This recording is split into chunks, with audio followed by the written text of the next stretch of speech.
अमेरिकेची 2 लढाऊ विमानं पाडल्याचा इराणचा दावा. F-15 विमानाचा पायलट सुरक्षित, दुसऱ्याचा शोध सुरू. अमेरिकेचा शस्त्रबंदीचा प्रस्ताव इराणनं फेटाळला. एका मध्यस्थ देशामार्फत अमेरिकेनं 48 तासांच्या शस्त्रबंदीचा प्रस्ताव दिला होता. संयुक्त राष्ट्रांच्या सुरक्षा परिषदेत देखील अमेरिका एकाकी.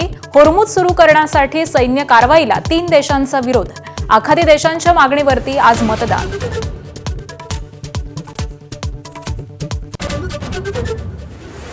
सोलापूरच्या अंजनगाव खेलोबा गावातील तणाव निवळला. जयकुमार गोरे आणि राजन पाटलांची धनगर समाजाच्या आंदोलकांशी चर्चा. मराठा आंदोलक देखील स्वगृही परतले. पुतळा स्थलांतरित करण्यासाठी जागेची पाहणी करणार.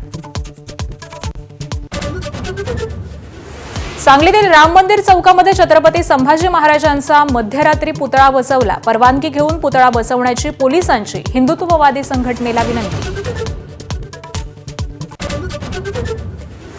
बारामती राहुरी विधानसभा पोटनिवडणूक लढण्यावरती काँग्रेस ठाम. बारामतीची निवडणूक बिनविरोध करण्याचा शरद पवारांच्या राष्ट्रवादीचा आग्रह. काँग्रेसनं उमेदवार दिल्यास मवियात वादाची शक्यता.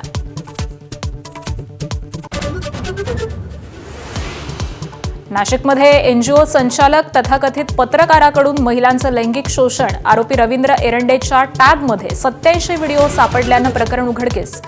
गरजू महिलांना नोकरीचं आमिष दाखवत शोषण केल्याचा आरोप. नाशिकच्या दिंडोरीत विहिरीत कार कोसळली. एकाच कुटुंबातील 9 जणांचा बुडून मृत्यू. रस्त्याच्या कडेला असलेल्या विहिरीचा अंदाज न आल्यानं अपघात.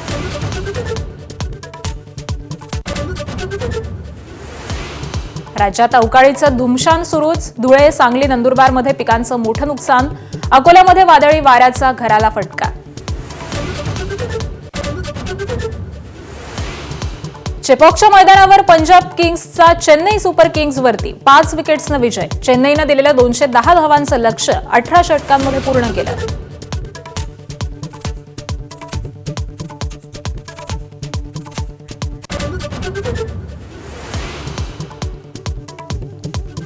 नमस्कार महाराष्ट्र ब्रेकफास्ट न्यूजमध्ये आपलं स्वागत आहे. मी आकांक्षा जावडेकर. बुलेटिनची सुरुवात करूयात धक्कादायक बातमीनं. नाशिकच्या दिंडोरीमधली ही धक्कादायक बातमी आहे. नाशिकच्या दिंडोरीमध्ये एक भीषण अपघाताची घटना घडली आहे. यामध्ये भरधाव कार विहिरीमध्ये कोसळून 9 जणांचा मृत्यू झालाय. 9 मृतांमध्ये 6 अल्पवयीन मुलांचा समावेश आहे. एका खासगी क्लासचा स्नेहसंमेलन कार्यक्रम आटपून घरी परतत असताना हा अपघात झाला आणि या अपघातामध्ये इंदोरे गावातील दरगुडे कुटुंबातील 9 जणांचा दुर्दैवी मृत्यू झालाय. महत्त्वाची बाब म्हणजे ज्या ठिकाणी सिमेंट कॉन्क्रीटचा रस्ता संपतो त्या ठिकाणी 2-3 फूट अंतरावरती विहीर आहे आणि या विहिरीचा अंदाज न आल्यामुळे कार ही थेट विहिरीमध्ये कोसळली. दिंडोरी पोलिसांकडून अधिकचा तपास सुरू आहे. क्रेनच्या सहाय्यानं कारला बाहेर काढण्यामध्ये यश आलंय. तर एकाच कुटुंबातील 9 जणांचा मृत्यू झाल्यामुळे गावावरती शेकोकळा पसरली आहे.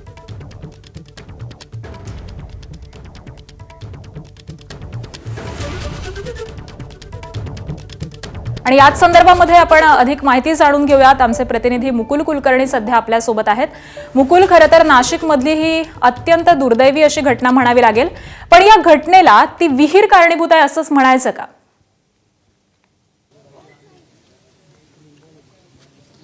अगदी बरोबर आहे. हा अपघात झालेला आहे. एकाच कुटुंबातील 9 जणांचे जीव गेलेले, त्यामध्ये 6 चिमुकल्यांचा समावेश होतो.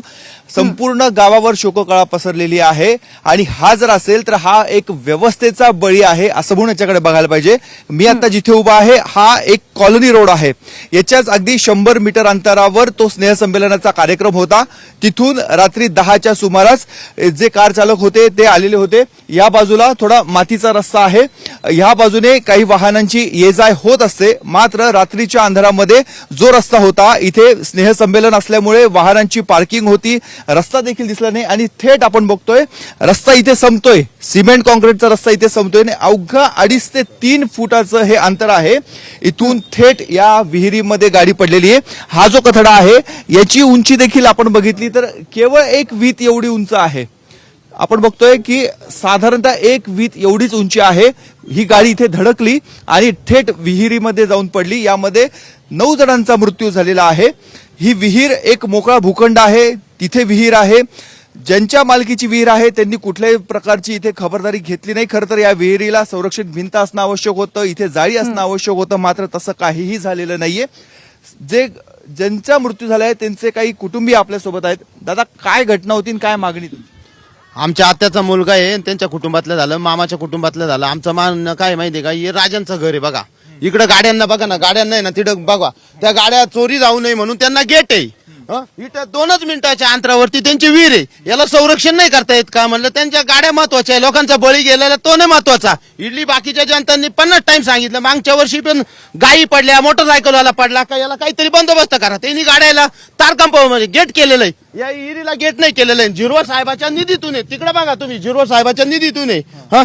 या रस्ता इथपर्यंत एंड होतो आणि याला काही करता येत नाही का? म्हणजे झिरवा साहेबांना फक्त काय माहेर घरच म्हणायला आहे का?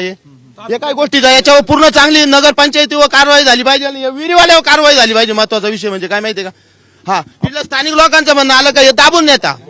आपण बघतोय विहीर ज्यांची आहे त्यांच्यावर कारवाई झाली पाहिजे. जी गाडी आहे, ज्या गाडीचा अपघात झालेला आहे, त्या गाडीची जर परिस्थिती बघितली तर अतिशय भयावह अशी परिस्थिती आहे. रात्रीच्या सुमारास साधारणतः 2-2:30 वाजेपर्यंत रेस्क्यू ऑपरेशन सुरू होतं. हीच ती कार आहे. या कारमध्ये स्नेहसंमेलनाला गेलेले मुलं त्यांच्या पालकांसोबत बसलेले होते. 2 कुटुंब होतं. दरगोडे नावाचे 2 भावांचे हे लहान मुलं, 2 महिला याच्यामध्ये होत्या आणि एका पुरुषाचा यामध्ये दुर्दैवी मृत्यू झालेला आहे.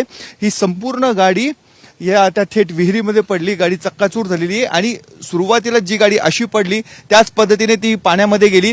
त्यातली एका मुलीने स्वतःचा जीव वाचवण्याचा प्रयत्न देखील केलेला होता, मात्र ती देखील अपयशी ठरली आणि 9 जणांवर काळाने घाला घातला. आता याला जबाबदार नेमकं कोण आहे, कोणावर कारवाई केली जाणार हे बघणं अत्यंत महत्वाचं आहे. वारंवार नागरिकांनी मागणी केलेली होती, याला संरक्षण जाळी बसवावी, कमीत कमी ती देखील मागणी पूर्ण करण्यात आलेली नाहीये. त्यामुळे आता पोलीस प्रशासन काय कारवाई करतं, कोणावर गुन्हे दाखल करतं हे बघणं अत्यंत महत्वाचं आहे. अगदी, त्यामुळे या सामान्य नागरिकांच्या मागणीला आता प्रशासन कशा पद्धतीनं उत्तर देतं हे पाहणं महत्त्वाचं असेल. धन्यवाद मुकुल या सविस्तर माहितीसाठी.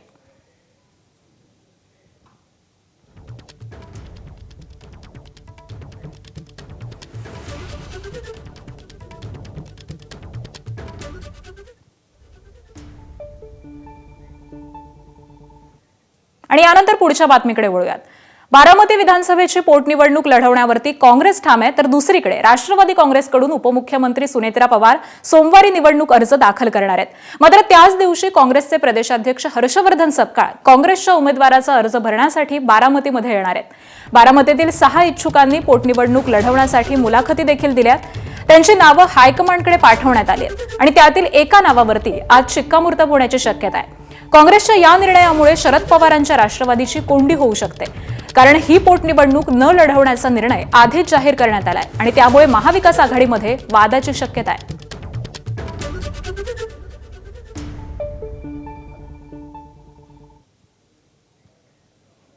दरम्यान बारामती विधानसभा पोटनिवडणुकीच्या पार्श्वभूमीवरती जय पवारांनी आज महत्त्वाची बैठक बोलावली आहे. या बैठकीमध्ये बारामती मतदारसंघाचा आढावा घेतला जाणार आहे. बारामतीतील कसबा भवनामध्ये आज दुपारी 4 वाजता ही बैठक होणार आहे.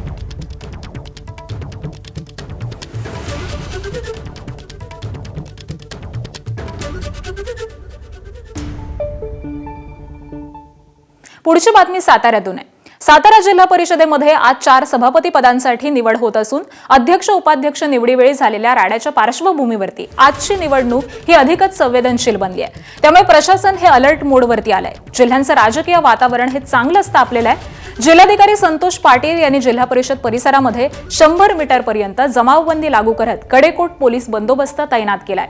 शिक्षण आणि अर्थ, समाज कल्याण, महिला बाल कल्याण आणि कृषी संवर्धन या 4 सभापती पदांसाठी आज निवड होणार आहे.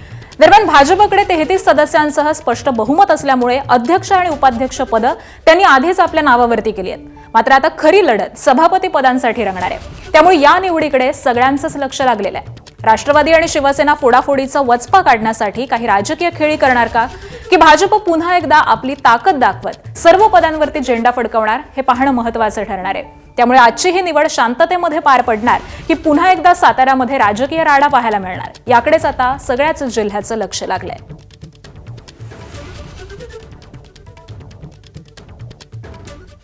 पुणे शहर शिवसेनेची संपूर्ण कार्यकारिणी ही बरखास्त करण्यात आली आहे. पुणे शहरासाठी लवकरच नवीन कार्यकारिणी तयार केली जाणार आहे. एकनाथ शिंदे यांच्या शिवसेनेला पुणे महानगरपालिका निवडणुकीमध्ये मोठा धक्का बसलाय. पालिका निवडणुकीमध्ये शिवसेनेचा एकही नगरसेवक निवडून येऊ शकला नाही. त्याबरोबरच जिल्हा परिषदेमध्ये देखील जुन्नर आणि पुरंदरमधील काही अपवाद वगळता पक्षाचे सगळेच उमेदवार हे यशस्वी ठरू शकलेले नाहीयेत. आणि या पार्श्वभूमीवरती काल पुण्यामध्ये शिवसेनेची महत्त्वाची बैठक पार पडली आहे. या बैठकीला मंत्री उदय सामंत आणि नीलम गोरे उपस्थित होते. बैठकीमध्ये महत्त्वाचा निर्णय घेत पुण्यातील शहराध्यक्षपद आणि महानगर प्रमुखपद वगळता उर्वरित संपूर्ण कार्यकारिणी ही बरखास्त करण्याचा निर्णय घेण्यात आलाय. त्याबरोबरच पुढील एका महिन्यामध्ये पुणे शहरासाठी शिवसेनेची नवीन कार्यकारिणी ही जाहीर करण्यात येणार असल्याची माहिती देखील या बैठकीत देण्यात आली आहे.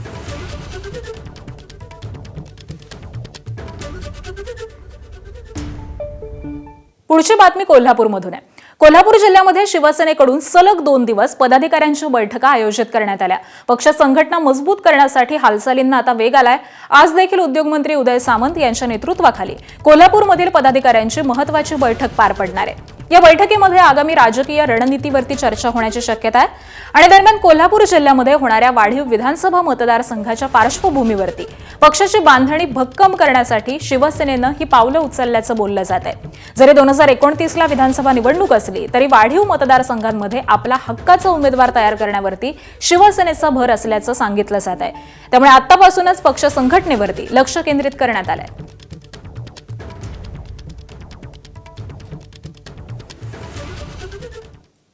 स्वतःला आध्यात्मिक गुरु म्हणवून घेणाऱ्या बोंधू अशोक खरातच्या पापाचा घडा आता भरत चाललेला असून त्याच्या विरोधामध्ये नाशिकच्या सरकारवाडा पोलीस ठाण्यामध्ये फसवणुकीचा आणखीन एक गुन्हा दाखल झालाय. एका कांदा व्यापाऱ्याला प्लॉट विक्री व्यवसायामध्ये गुंतवणुकीचं आमिष दाखवून तब्बल 85 लाख रुपयांना गंडा घातल्याचं तपासामध्ये निष्पन्न झालंय.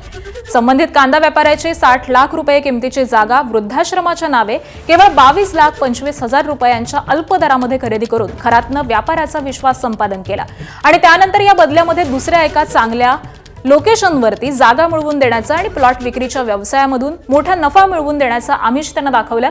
या आमिषाला बळी पडून संबंधित व्यापाऱ्यानं खरातला वेळोवेळी एकूण 85 लाख रुपये दिले आणि त्याचबरोबर पैसे आणि जागेसाठी तगादा लावू नकोस अन्यथा तुझ्यावरती देवाचा खूप होईल असा शाप देत कांदा व्यापाऱ्याची फसवणूक केल्याचं उघड झालंय.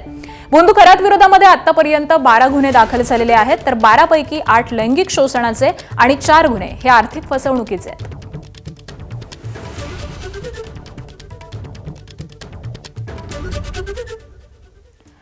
नाशिकमधील सातपूर इथं तक्रारदारच आरोपी झाल्याची एक धक्कादायक घटना समोर आली आहे. एकीकडे नाशिकमधील बोंधूबाबा अशोक खरातचं प्रकरण हे राज्यामध्ये चर्चेत असतानाच आता या प्रकरणामुळे देखील खळबळ उडालेली आहे. 12 लाख रुपयांची खंडणी मागितल्या प्रकरणी सातपूर पोलिसांमध्ये तक्रार देणारा रवींद्र एरंडे यांच्यावरच गुन्हा दाखल झालेला आहे. एनजीओ संचालक तथाकथित पत्रकाराकडून 100हून अधिक महिलांचं लैंगिक शोषण झाल्याचा संशय व्यक्त केला जातोय. आपल्याकडे 4 जण खंडणी मागत असल्याची तक्रार 2 दिवसांपूर्वी एरंडे यानं दिलेली होती.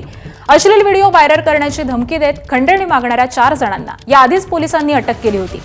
संशयित आरोपी रवींद्र एरंडे देखील पोलिसांच्या ताब्यामध्ये. सातपूरमधील या घटनेमध्ये फिर्यादीच आरोपी निघाल्यामुळे खळबळ उडालेली आहे. तर त्याच्या टॅबमध्ये 87 व्हिडिओ सापडल्यामुळे हे प्रकरण उघडकीस आलं. तर 4 मोबाईल, 2 पेनड्राईव्ह, 1 मेमरी कार्ड देखील पोलिसांकडून जप्त करण्यात आलंय. गरजू महिलांना नोकरीचा आमिष दाखवून शोषण केल्याचा आरोप देखील या आरोपी रवींद्र एरंडेवरती आहे. नाशिक आणि इगतपुरीमधील हॉटेलमध्ये अत्याचार करून गुपचूप चित्रीकरण केल्याचा संशय देखील व्यक्त होतोय.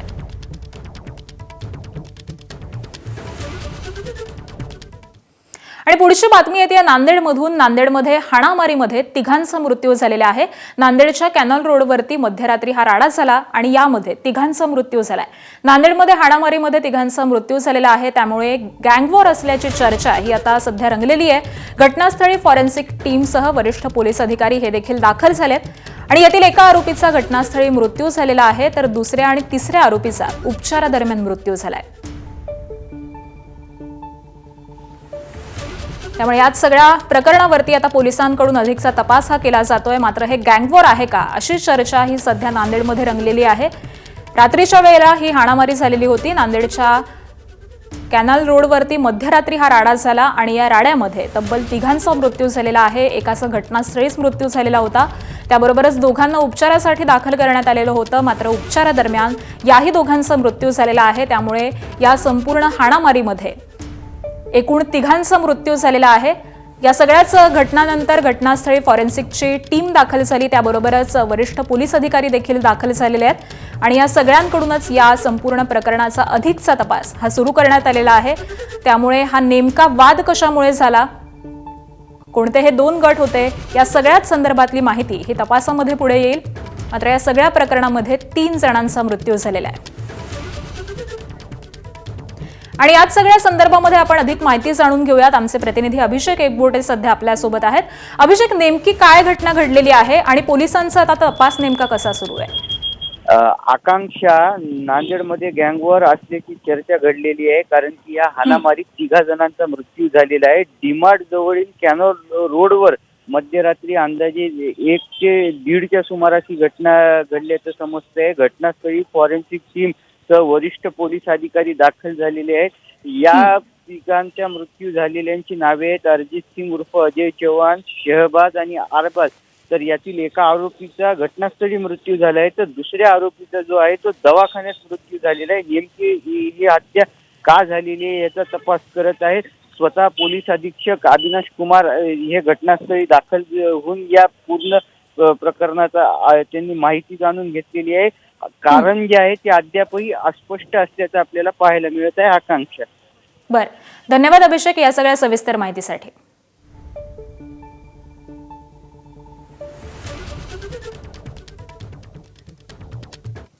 आणि पुढची बातमी आहे सोलापूरमधून। सोलापुरातल्या अंजनगाव खेलोबा इथल्या छत्रपती शिवाजी महाराजांच्या पुतळ्याच्या जागेसंदर्भामध्ये आता तोडगा निघालाय। पुतळ्याची जागा ही खेलोबा देवस्थानची असल्याचं समोर आलंय। याबाबत पालकमंत्री जयकुमार गोरे आणि मोहोळचे माजी आमदार राजन पाटील यांची मध्यस्थी बैठक ही यशस्वी ठरली आहे। या बैठकीमध्ये दोन्ही समाजाच्या प्रतिनिधींनी पुतळ्याच्या जागेबाबत सहमती दर्शवली। त्याबरोबरच पुतळ्याची जागा ही खेलोबा देवस्थानची असल्यानं शिवाजी महाराजांचा पुतळा हा स्थलांतरित करण्यास मराठा समाजानं देखील मान्यता दिली आहे। त्यामुळे अंजनगाव आता तणावमुक्त झालंय। सध्या अंजनगावमध्ये कुठलंही आंदोलन नसून पोलिसांचा मात्र बंदोबस्त आहे। दरम्यान आज दिवसभरामध्ये अंजनगाव इथं दोन्ही समाजाच्या प्रतिनिधींकडून प्रशासकीय अधिकाऱ्यांसोबत स्थलांतरित करण्यासाठी पुतळ्याच्या जागेची पाहणी करण्यात येणार आहे आणि यानंतरच पुतळा स्थलांतरणाची प्रक्रिया ही सुरू होईल।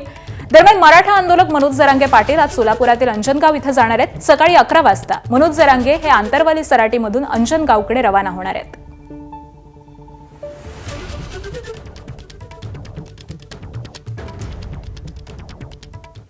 आणि दरम्यान सांगलीमध्ये देखील पुतळ्याचा वाद निर्माण झालेला असता पण प्रशासन आणि पोलिसांनी वेळीच मध्यस्थी करत तो रोखलेला आहे। सांगलीच्या राम मंदिर चौकामध्ये छत्रपती संभाजी महाराजांचा पुतळा हा मध्यरात्री बसवण्यात आला। हिंदुत्ववादी संघटनेनं हा पुतळा बसवलेला होता आणि यानंतर पुतळ्याच्या जागी पोलीस दाखल झाले आणि परवानगी घेऊन पुतळा बसवण्याची विनंती हिंदुत्ववादी संघटनेला केली। पोलीस आणि प्रशासनानं मध्यस्थी केल्यावरती पुतळा सन्मानानं चौथऱ्यावरून खाली घेतला। पोलीस आणि महापालिका प्रशासनाच्या मध्यस्थीनंतर संभाजी महाराज प्रेमींनी पुतळा काढून सुरक्षित स्थळी ठेवलाय। तर मनपासोबत चर्चा करून पुतळा बसवण्याबाबतची जागा ही निश्चित करण्यात येणार आहे। सध्या हा पुतळा राम मंदिर चौकामधून पोलीस संरक्षणामध्ये सुरक्षित जागी नेण्यात आलाय। आंदोलकांशी आता आमची चर्चा झालेली आहे। आंदोलकांच्या म्हणण्याप्रमाणे संभाजी महाराजांच्या पुतळ्यासाठी महानगरपालिकेकडनं तिकोनी बागेची जागा ठरवण्यात आलेली आहे। पण आंदोलकांचं असं म्हणणं आहे की महाराजांसाठी तिकोनी बागेची जागा ही योग्य नाही, प्रशस्त भव्य जागा महाराजांसाठी असावी आणि त्यासाठी त्यांना आम्ही पर्यायी काही जागा असल्याचं सुचवायला सांगितलेलं आहे। आंदोलकांचं आणि नगरपालिकेच्या जे अधिकारी आहेत त्यांच्याशी आम्ही आता थोड्या वेळाने चर्चा करून यावर पुढील काही मार्ग शांततेत काढता येईल त्यासाठी प्रयत्न करत आहोत। आणि यानंतरची बातमी आहे अवकाळी पावसासंदर्भातली। सांगली जिल्ह्यातील जत तालुक्यातील अनेक भागामध्ये अवकाळी पाऊस गारपिटीमुळे पिकांचं मोठं नुकसान झालंय। जत तालुक्यातील खंडनाळ गावामध्ये झालेल्या गारपीट आणि जोरदार वारा आणि पावसानं मका, डाळिंब, कांदा या पिकांचं मोठं नुकसान झालंय। अक्षरशः मका, कांदा पीक हे पूर्णतः वाया जाण्यासारखी परिस्थिती आहे। काही ठिकाणी वीज पुरवठा खंडित झालाय, काही ठिकाणी झाडांच्या फांद्या तुटून रस्त्यावरती पडल्यामुळे वाहतुकीला देखील अडथळा निर्माण झालाय। या सगळ्या नुकसानीचे जतचे आमदार गोपीचंद पडळकर यांनी पाहणी करत शेतकऱ्यांना धीर दिला। त्याबरोबरच सरकारकडून या अवकाळग्रस्त शेतकऱ्यांना नुकसान भरपाई मिळावी अशी मागणी केली आहे। प्रशासनानं देखील तात्काळ पिकांच्या नुकसानीचे पंचनामे हे सुरू केलेत।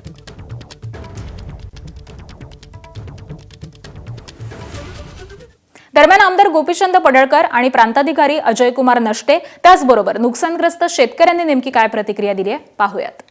शेतकऱ्यांना आम्ही इतकंच सांगतो की आम्ही पंचनामे करून ज्यांचं नुकसान झालंय त्यांचा सर्व अहवाल माननीय प्रांतसाहेब सरकारकडे पाठवतील. आम्ही तिथं पाठपुरावा करून आम्ही लोकांना चांगल्या पद्धतीने मदत कशी मिळेल असा आम्ही प्रयत्न करणार. या गावामध्ये देखील अंदाजे 100 ते 150 हेक्टर पर्यंत आपलं नुकसानीचा प्राथमिक अंदाज दिसून येत आहे. जेवढं काही नुकसान होईल त्या प्रत्येक शेतकऱ्याचा पंचनामा करून तसा अहवाल आपण शासन दरबारी आपण पाठवत आहोत. माननीय आमदार महोदय त्याचा पाठपुरावा करतो असं त्यांनी देखील आश्वासन दिलेलं आहे. त्यामुळे सर्व कुठलाही शेतकरी या नुकसान भरपाईपासून वंचित राहणार नाही याची आम्ही काळजी घेऊ. माझं स्वतःचं कांद्याचं बाग कांदा बियाणे प्लॉट म्हणजे 80 गुंठा म्हणजे 2 एकर प्लॉट आहे. 2 एकरात प्लॉटमध्ये मला म्हणजे अंदाजित माझं उत्पन्न होतं जवळजवळ 2-2.5 क्विंटल. 2 एकर 2,000 रुपये बाजार भावानुसार माझं 3 ते 4 लाख रुपयाचं नुसतं कांदा बियाण्याचं नुकसान झालं. विथ रोपाचं असं मिळून माझं स्वतःचं 5 लाख रुपये नुकसान आहे. तिकडे नंदुरबार जिल्ह्यामध्ये 2 दिवसात झालेल्या अवकाळी पाऊस आणि गारपिटीमुळे मोठं नुकसान झालंय. जिल्ह्यातील 62 गावातील 832 हेक्टरवरील पिकांचं नुकसान झालंय. अवकाळी पावसाचा सर्वाधिक फटका कांदा, मका, ज्वारी, बाजरी, गहू, केळी, पपई आणि आंबा बागांना बसलेला आहे. नुकसानग्रस्त पिकांचे तात्काळ पंचनामे करून शासनाकडे अहवाल पाठवला जाणार आहे. शासनानं तातडीनं नुकसान भरपाई देण्याची मागणी इथल्या शेतकऱ्यांनी केली आहे.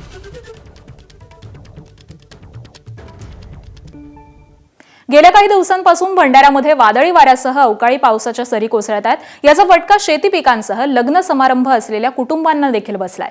सध्या लग्न समारंभाचे दिवस असल्यामुळे ग्रामीण भागामध्ये शेतशिवारात मंडप उभारून मोकळ्या ठिकाणी लग्न समारंभ हे पार पडले जातात. तुमसर तालुक्यामध्ये आलेल्या जोरदार वादळी वाऱ्यासह पावसाच्या हजेरीनं लग्नाचा मंडप हा कोसळलेला आहे. काही भागामध्ये कौलारू घरांची पडझड झाल्याचं देखील समोर आलंय. आणि यानंतर एक ब्रेकिंग बातमी पाहूयात. मुंबईसारख्या महानगराला वेगवान आणि दर्जेदार सेवा देण्यासाठी बृहन्मुंबई महानगरपालिकेच्या दैनंदिन कामकाजाचा वेग हा वाढवण्यात यावा यासाठी कृत्रिम बुद्धिमत्ता तंत्रज्ञानाचा वापर, ई ऑफिस आणि कागद विरहित काम करण्यावरती भर देणं हे गरजेचं आहे. यासोबतच मुंबईतील वाढत्या लोकसंख्येचा विचार करता पुरेसा पाणी पुरवठा योजना महानगरपालिकेनं प्रस्तावित केलेल्या असून त्या ठरलेल्या मुदतीमध्ये पूर्ण करण्याच्या अनुषंगानं अंमलबजावणी करावी. त्याचे सुयोग्य नियोजन करण्यात यावं. त्याबरोबरच महानगरपालिकेच्या भाडेतत्वावरील मालमत्तांच्या पुनर्विकासाला गती देण्यात यावी असे विविध निर्देश हे बृहन्मुंबई महानगरपालिका आयुक्त अश्विनी भिडे यांनी प्रशासनाला दिलेले आहेत.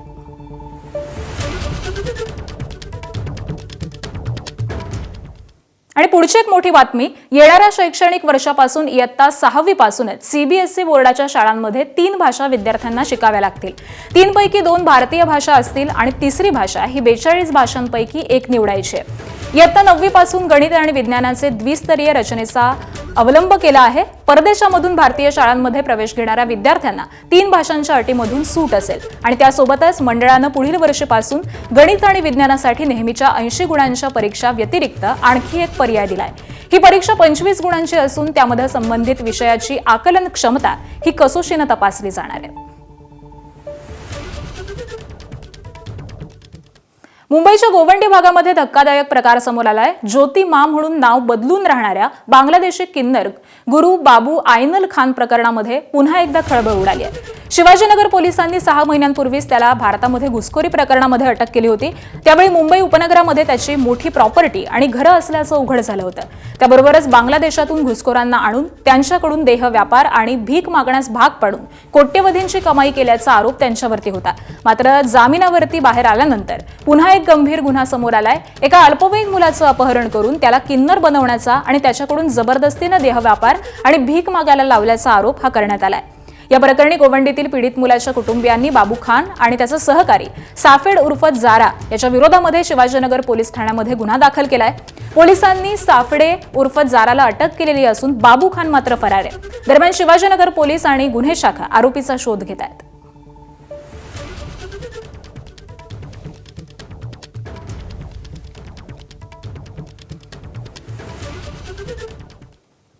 बातमी आहे आखाती युद्धासंदर्भातली.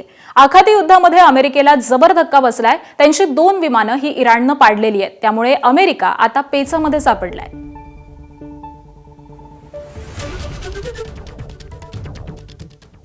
अमेरिका आणि इराण युद्धाचा आज 36वा दिवस आहे. मात्र आता अमेरिका एका मोठ्या पेचामध्ये अडकलाय. अमेरिकेला इराणनं मोठा दणका दिलाय. इराणनं अमेरिकेचं F-15 लढाऊ विमान हे पाडलेलं आहे. यानंतर विमानातील 2 वैमानिक हे पॅराशूटच्या माध्यमामधून खाली उतरले. त्यातील एका वैमानिकाला अमेरिकेनं शोधून काढलंय, मात्र दुसऱ्या वैमानिकाचा शोध सुरू आहे. अमेरिकेला कोणत्याही परिस्थितीमध्ये तो वैमानिक इराणच्या हाती लागू द्यायचा नाहीये. इराणच्या हाती हा वैमानिक लागल्यास त्याला पुढे करून इराण अमेरिकेला गुडघ्यावरती आणणार हे नक्की आहे. त्यामुळे या वैमानिकाच्या बचावासाठी अमेरिका जंग पछाडत आहे. वैमानिकाच्या शोधासाठी अमेरिकेनं हेलिकॉप्टरच्या मदतीनं शोध मोहीम सुरू केली आहे. इराणी माध्यमांच्या अहवालानुसार दक्षिण इराणमधील खुजेस्तान प्रांतामध्ये शोधकार्यामध्ये सहभागी असलेल्या इराण लष्कर आणि अमेरिकन विशेष दलांमध्ये चकमक झाल्याची माहिती देखील समोर आली आहे. यापूर्वी अमेरिकेनं हेलिकॉप्टरनं एका इराणी लष्करी ताफ्यावरती गोळीबार केल्याच्याही बातम्या या समोर आलेल्या होत्या आणि दरम्यान या घटनेमुळे दोन्ही देशांमधील तणाव आणखी वाढण्याची शक्यता व्यक्त केली जाते.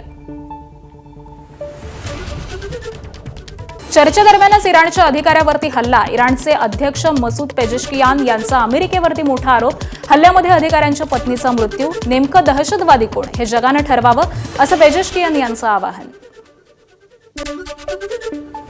होर्मुझची समुद्रधुनी खुली करण्यासाठी सैन्य कारवाईला रशिया, चीन आणि फ्रान्सचा विरोध. सैन्य कारवाईची आखाती देशाची संयुक्त राष्ट्रांच्या सुरक्षा परिषदेकडे मागणी आहे. त्यावरती आज मतदानाआधीच 3 देशांचा विशेषाधिकाराचा वापर करत विरोध.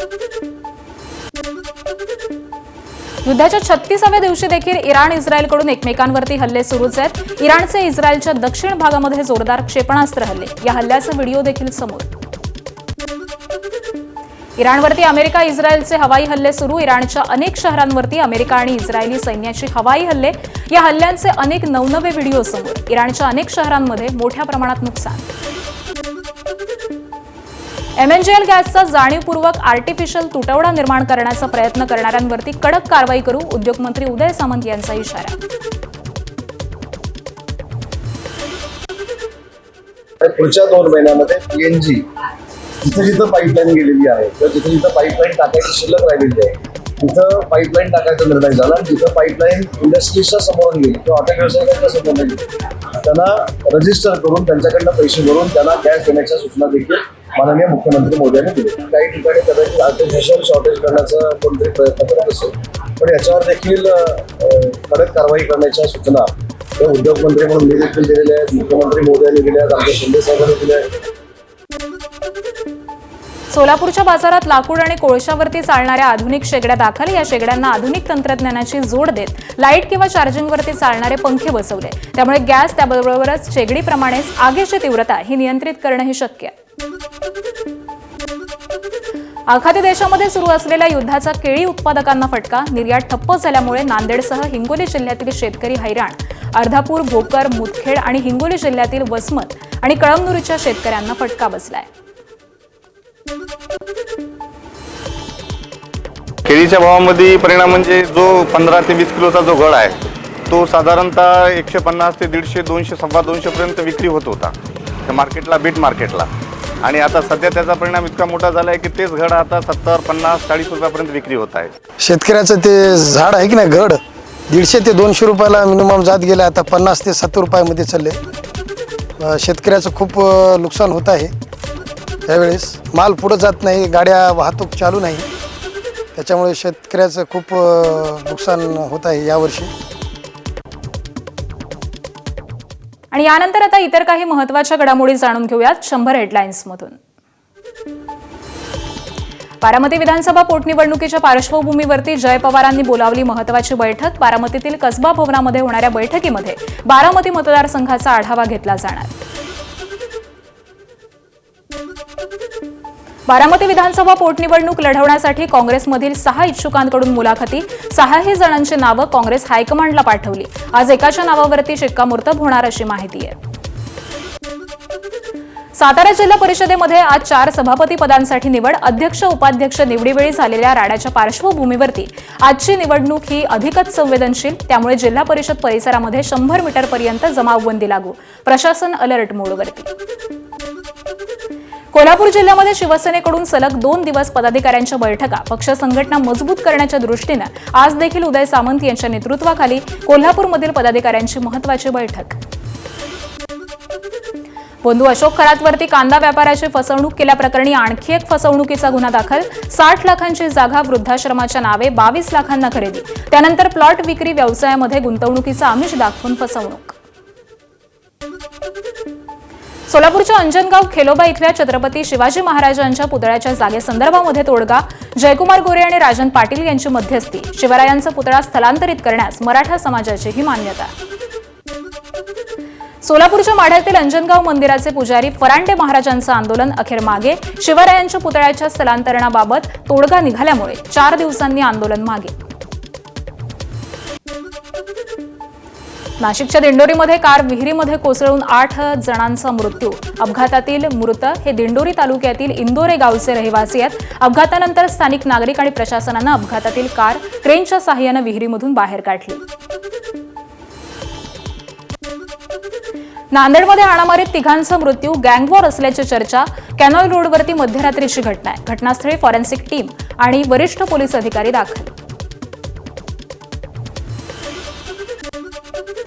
भंडाऱ्यामध्ये विजांच्या कडकडाटासह अवकाळी पावसाच्या सरी. मागील 2 दिवसांमध्ये पडलेल्या पावसामुळे जिल्ह्यातील मका, भाजीपाला आणि आंबा उत्पादक शेतकरी अडचणीमध्ये. नंदुरबार जिल्ह्यामध्ये मागील 2 दिवसांमध्ये झालेल्या अवकाळी पावसाचा आणि गारपिटीचा आंब्याला फटका. जिल्ह्यामध्ये 62 गावांमधील 954 शेतकरी बाधित. 832 हेक्टरवरती पिकांचं नुकसान. तातडीनं नुकसान भरपाईची शेतकऱ्यांची मागणी. अकोला जिल्ह्यातील अनेक भागांमध्ये जोरदार वाऱ्यासह अवकाळी पाऊस. शेतीसह घरांचं मोठं नुकसान. बारशिल टाकळी तालुक्याच्या सारकिन्ही गावातील 2 ते 3 घरांवरील पत्रे हे वाऱ्यामुळे उडाले. काही घरांवरती झाड पडल्यामुळे घरांचं नुकसान झालंय. सांगलीच्या जत तालुक्यातील अनेक गावांना अवकाळी पावसाचा फटका. आमदार गोपीचंद पडळकरांकडून नुकसानीची पाहणी. मका, कांद्याचं नुकसान. आंबा आणि डाळिंबीच्या फुलांची गळती झाल्यामुळे बागायतदारांचं मोठं नुकसान.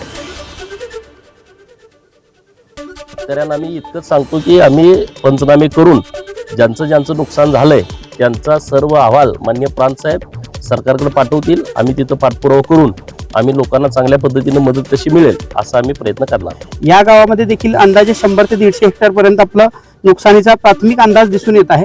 जेवढं काही नुकसान होईल त्या प्रत्येक शेतकऱ्याचा पंचनामा करून तसा अहवाल आपण शासन दरबारी आपण पाठवत आहोत. माननीय आमदार महोदय त्याचा पाठपुरावा करतो असं त्यांनी देखील आश्वासन दिलेलं आहे. त्यामुळे सर्व कुठलाही शेतकरी या नुकसान भरपाईपासून वंचित राहणार नाही याची आम्ही काळजी घेऊ. धुळे जिल्ह्यात अवकाळी पावसामुळे शेतकऱ्यांचं कंबरडं मोडलंय. अवकाळीचा फटका लिंबाच्या पिकांना देखील बसलाय. ऐन उन्हाळ्याच्या तोंडावरती बाजारात लिंबाला मोठ्या प्रमाणामध्ये मागणी असताना अचानक आलेल्या अवकाळी पावसामुळे लिंबू बागांचं मोठं नुकसान झालंय. त्यामुळे शेतकऱ्याला मोठा आर्थिक फटका बसलाय.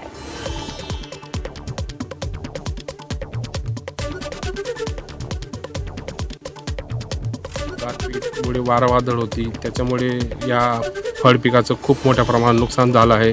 वर्षभर या फळबागेचा आम्ही निगा राखतो. पाणी, खतं, निवारा सर्व गोष्टी करत असतो आणि ऐन वेळेस मोसमात आज बाजारात मिळणारा लिंबू आज तो मातीमोल झालेला आहे. खूप मोठ्या प्रमाणावर आमचं या लिंबूच्या बागेचं नुकसान झालेलं आहे. तरी प्रशासनाने याची तात्काळ दखल घेऊन लवकरात लवकर पंचनामे करावे व तात्काळ नुकसान जी भरपाई झालेली ती भरपाई आम्हाला शेतकऱ्यांपर्यंत पोहोचावी ही एक प्रशासनाकडे आम्ही मागणी करत आहोत. मुंबई महानगरपालिकेच्या दैनंदिन कामकाजाचा वेग वाढवण्यासाठी AI तंत्रज्ञानाचा वापर करा. पेपरलेस कामावरती भर द्या. मुंबई महानगरपालिकेच्या आयुक्त अश्विनी भिडेंचं प्रशासनाला निर्देश. येणाऱ्या शैक्षणिक वर्षापासून इयत्ता 6वी पासून CBSE बोर्डाच्या शाळांमध्ये विद्यार्थ्यांना 3 भाषा शिकाव्या लागणार. 3 पैकी 2 भाषा भारतीय तर तिसरी भाषा ही 42 भाषांपैकी एक निवडण्याचा पर्याय आहे. ब्राझीलमध्ये विमान घरावरती धडकण्याचा व्हिडिओ समोर. कॅपॉव हा कॅनोआमधील घटना आहे. तीव्र वेगानं येत विमान धडकताच आगीचे लोळ उठलेत तर विमानातील 3घांचा मृत्यू झालाय. ममता बॅनर्जी यांच्या तृणमूल काँग्रेसचा उघड प्रचार करणं भोवलं. पश्चिम बंगालमध्ये निवडणूक आयोगाकडून गटविकास अधिकारी ज्योत्स्ना खातून यांच्यावरती शिस्तभंगाची कारवाई.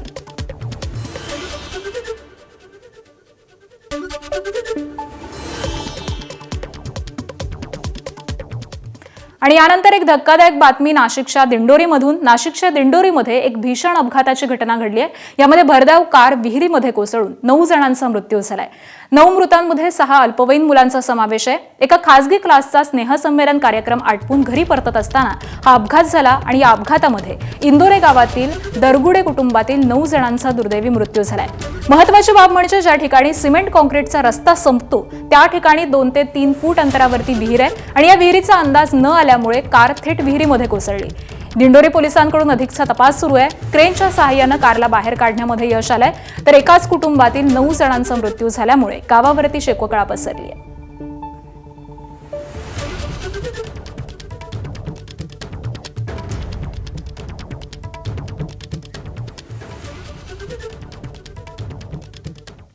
आणि दरम्यान याच संदर्भामध्ये विहीर मालकांनी नेमकी काय प्रतिक्रिया दिली आहे पाहूयात.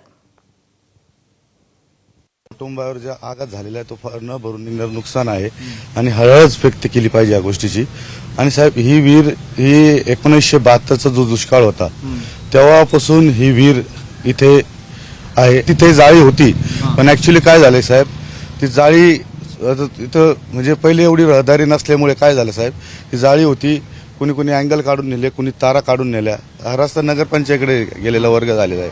त्याच्यामुळे ते नगरपंचायतीने आम्ही त्यांना विहिरीची मालकी कोणाची?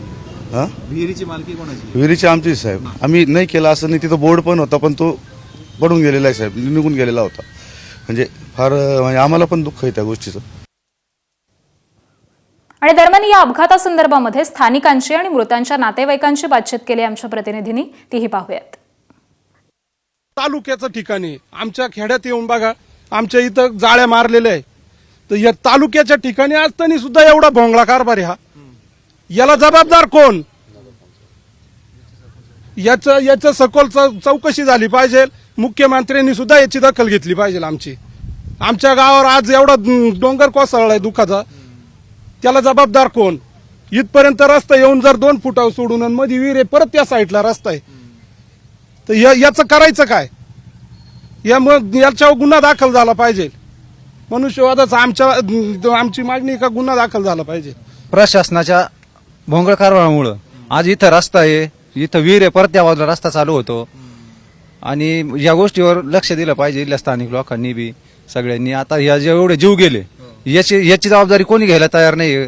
कोणावर गुन्हा दाखल करायचा का कोणावर काय करायचं हे कोणीच तयार नाही. इथलं कॉन्ट्रॅक्टदारांनी हे केलं, इडं नुसतं काहीतरी बोर्ड लावला असतं, याला काहीतरी गेट बीट उगवलं असतं. आता ज्यांची जागा आहे समजा, त्यांचा बंगला आहे, त्यांच्या गाड्यांना डायरेक्ट गाड्या चोरी जाऊ नये म्हणून त्याला गेट आहे. हे लोक मरायला मरो याच्यात का पडो का काय हो, याच्याकरता काही संरक्षण नाही. साधा इथं एक आमदार आला नाही का खासदार आला नाही का कोणी झालं नाही. फक्त ही मुख्यमंत्र्याकडून अपेक्षा आहे आम्हाला एक, आम्ही काहीतरी विश्वास ठेवतो चांगले शिंदे साहेबांवर, देवेंद्र फडणवीसवर, ती काय यांनी काहीतरी यांच्यावरती चौकशी करावा. आणि पुढची बातमी पाहूयात. लग्न एसी हॉलमध्ये करण्याचा हट्ट वरपक्षाच्या चांगलाच अंगलट आलाय. दरम्यान लग्न मोडल्यानंतर वधू पित्यानं थेट मारेगाव पोलीस ठाण्यामध्ये तक्रार दाखल केली. तक्रारीवरून पोलिसांनी वर, त्याचे वडील आणि अन्य दोघांविरोधामध्ये हुंडा प्रतिबंधक कायद्यान्वये गुन्हा दाखल केलाय. मारेगाव तालुक्यातील एका गावामध्ये राहणाऱ्या युवतीचं यवतमाळ इथल्या मयूर सुरेश गिरी याच्याशी फेब्रुवारी महिन्यामध्ये लग्न जुळलेलं होतं. त्यानंतर 1 मार्चला वणी इथं साक्षगंधाचा कार्यक्रम पार पडला. दोन्ही कुटुंब ही लग्नाच्या तयारीला लागली. लग्नाची तयारी अंतिम टप्प्यामध्ये आलेली असतानाच रात्री मुलानं थेट तरुणीशी संपर्क साधत लग्न एसी हॉलमध्येच करण्याची अट घातली आणि ही मागणी तिच्या आई वडिलांपर्यंत पोहोचवण्यासाठी दबाव टाकला. या प्रकारामुळे युवती आणि तिच्या कुटुंबावरती मानसिक आघात झालेला असून अखेर त्यांनी मारेगाव पोलीस ठाण्यामध्ये धाव घेतली. घडलेल्या प्रकाराबाबत पोलीस ठाण्यामध्ये तक्रार दाखल केली.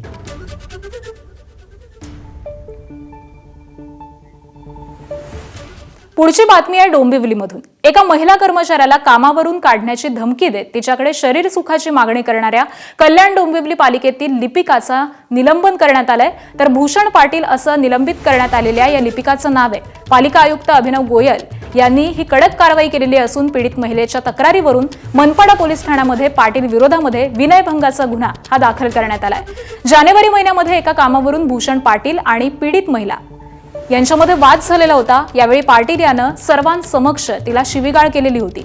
यानंतर 20 फेब्रुवारी रोजी रात्री पीडित महिला घरी असताना पाटील यानं तिला फोन केला. तुझ्या कामावरून काढण्याची ऑर्डर आली आहे, ती रद्द करायची असेल तर त्या बदल्यामध्ये मला काय देशील, असं विचारत त्यानं शरीर सुखाची मागणी केल्याचा आरोप हा पीडित महिलेनं तक्रारीमध्ये केलाय. आखाती देशामध्ये सुरू असलेल्या युद्धाचा केळी उत्पादकांना फटका बसलाय. नांदेडसह हिंगोली जिल्ह्यातील शेतकरी सध्या हैराण झालेत. तर या भागातील अर्धापुरी जातीच्या केळीची आखाती देशामध्ये मोठ्या प्रमाणामध्ये निर्यात होत असते. मात्र आता इराण इस्रायल युद्धामुळे निर्यात ठप्प पडल्यामुळे केळीचे भाव हे मोठ्या प्रमाणात गडगडलेत. आता समुद्रपार चालू असलेल्या युद्धामुळे नांदेडच्या शेतकऱ्यांना मोठा आर्थिक फटका बसलाय. नांदेड जिल्ह्यातील अर्धापूर, भोकर, मुदखेड आणि हिंगोली जिल्ह्यातील वसमत आणि कळमनुरी या 5 तालुक्यांमध्ये सर्वाधिक केळीचं क्षेत्र आहे. इथल्या गावरान अर्धापुरी जातीच्या चवीला अत्यंत गोड आणि रुचकर असतात. त्यामुळे या केळीला देश विदेशामधून मोठी मागणी आहे. मात्र युद्धामुळे याचा फटका केळी उत्पादकांना बसतोय.